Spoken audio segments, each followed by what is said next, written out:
Bom, pessoal, vamos então dar início à nossa série de mensagens e antes de começar, eu quero deixar algo para que você reflita já diante da nossa série de mensagem, para que a gente corte qualquer possibilidade de pensamento moralista, né, de autoflagelação e tal. Primeiro, use o evangelho. Segundo, dependa do Espírito Santo. Reconheça a sua responsabilidade. Identifique os seus pecados sutis, específicos. Memorize e faça uso de versículos apropriados. Cultive a prática da oração. Chame irmãos em Cristo para estarem ao seu lado. Então, aqui são algumas dicas que eu deixo para vocês, para que vocês possam utilizar, obviamente, dessas ferramentas, claro. E eu quero dizer para vocês que por que eu decidi partir desse primeiro pecado dentre de tantos outros.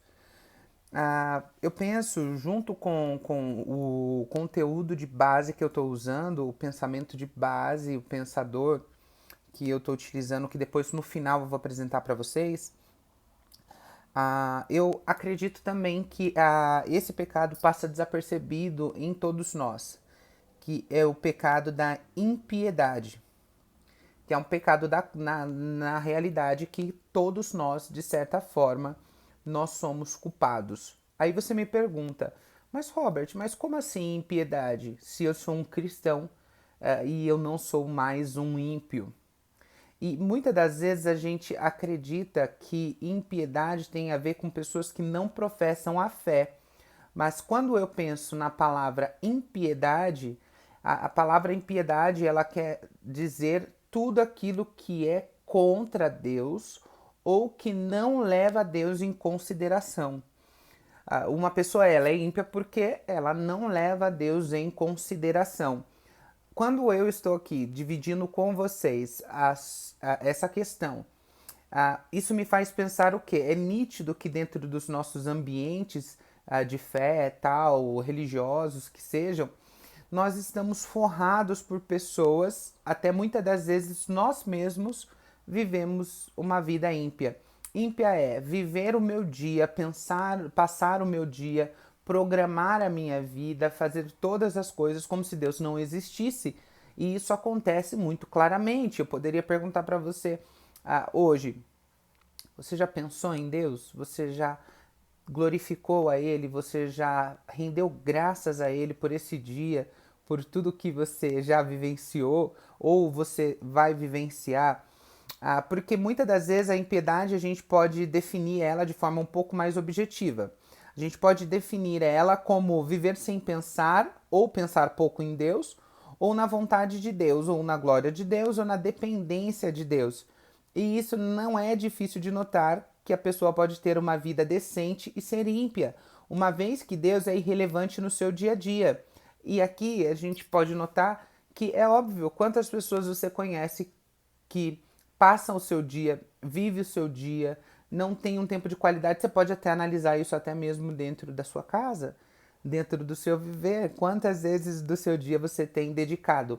E aqui eu não estou dizendo simplesmente de você pegar a Bíblia, de você abrir a sua Bíblia, de você ajoelhar, de você fazer tudo isso que parece mais uma ritualística do que realmente algo que sai de dentro do seu coração, algo que flui de você, algo que é natural, porque eu acredito que esse relacionamento em Deus, ele é mais uma inclinação do nosso coração de forma diária, de forma intencional, em fé, com confiança, do que ritualísticas que muitas das vezes nós fazemos porque devemos fazer, mas que na realidade ela não tem total vida, ela não tem total sentido, significado, parece que é mesmo uma obrigação, um protocolo a ser cumprido. E Deus ele não veio para isso, porque as pessoas louvam a Deus com os lábios, mas o coração delas está distante do Senhor. Isso daqui os profetas já diziam. Aí no Novo Testamento o Senhor diz para a gente também, e ele traz uma reflexão que é em espírito e em verdade. Em espírito e em verdade pode ser a cada momento, em todos os momentos, em cada segundo, aonde você estiver, de forma natural, elevar os seus pensamentos e você lembrar que tudo que você está vivendo, tudo que você está presenciando, cada momento seu ou cada segundo da sua vida, você pode lembrar que Deus é o Deus criador que desejou se revelar a você e ter um coração completamente quebrantado. Isso pode ser de forma simplificada. É nítido que é válido que nós tenhamos o nosso tempo de secreto, que nós entramos para dentro do nosso quarto, nós dedicamos um tempo específico para a gente ouvir a Deus. Mas durante todo o nosso dia nós precisamos elevar o nosso pensamento ao Senhor também. E aqui a gente pode pensar numa segunda atividade, né? No segundo objetivo é que todas as minhas atividades honrem a Deus perante aos outros. Jesus disse assim: assim resplandeça a vossa luz diante dos homens, para que vejam as vossas boas obras e glorifiquem vosso Pai que está no céu. Mateus 5:16. Em contraste, o apóstolo Paulo diz assim: ele escreveu para os judeus que eram soberbos de Roma: tu que te glorias na lei, desonras a Deus pela transgressão da lei, pois como está escrito, por vossa causa o nome de Deus é blasfemado entre as nações. E aqui me fez lembrar de um episódio que aconteceu essa semana. As pessoas até viram na rede social que foi uma senhora agredindo um garoto na rodoviária tal que estava trabalhando, e ela estava tocando na orientação sexual desse garoto, xingando, enfim, e as pessoas estavam dizendo que aquela ali é uma cristã, como que se ela representasse todos os demais cristãos ali com a sua atitude. Eu mais vi ela uma pessoa com um problema mental do que uma pessoa realmente ali com uma estrutura, uma pessoa equilibrada. Eu vi mais desequilíbrio mesmo.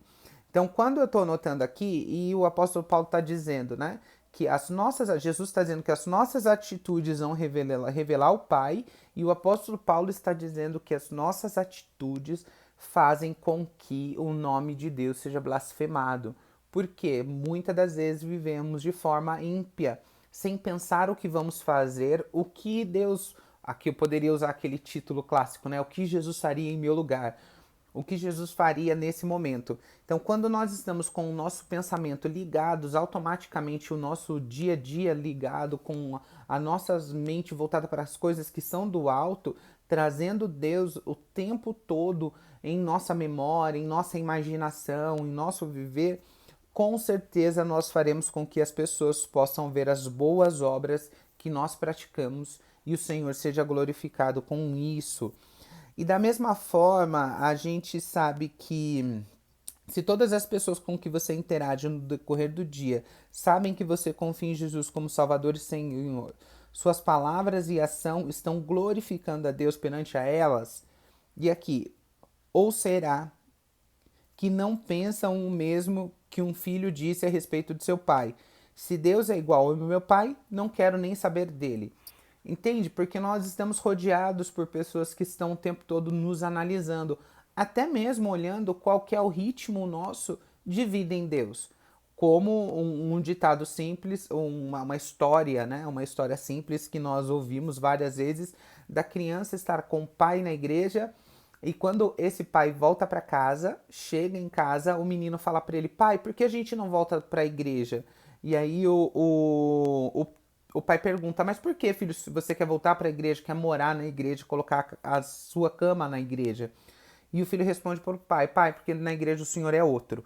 Então, essa é a realidade. Os ambientes e as pessoas na nossa volta vão avaliar e vão perceber o quanto realmente o nosso coração é um coração piedoso, é um coração que se entrega ao Senhor. Em Salmos 42 diz assim: assim como a corça anseia pelas águas correntes, também a minha alma anseia por ti, ó Deus. Minha alma tem sede de Deus, do Deus vivo.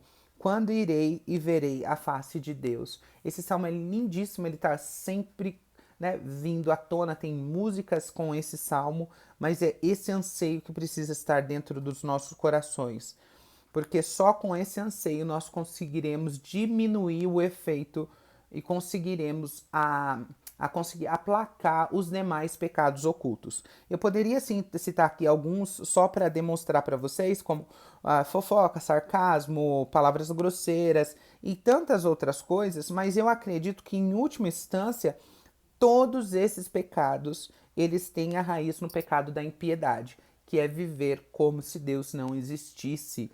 Você é religioso, você vai para a igreja, você vive nas celebrações, você faz todas essas coisas, mas a sua vida não demonstra isso, porque você vive como se Deus não existisse. Ele existe lá no seu momento religioso, mas ele não existe na sua vida durante os seus dias, durante a sua semana, durante o seu mês. Ele não faz parte dos seus pensamentos. Então reflita aqui, o vídeo ficou uns 10 minutinhos, mas eu espero que você curta, dê feedback, me demonstre, interaja comigo, que eu estou disposto ali a responder vocês. E vamos para o próximo, né? Esse é o primeiro, a impiedade. Um forte abraço.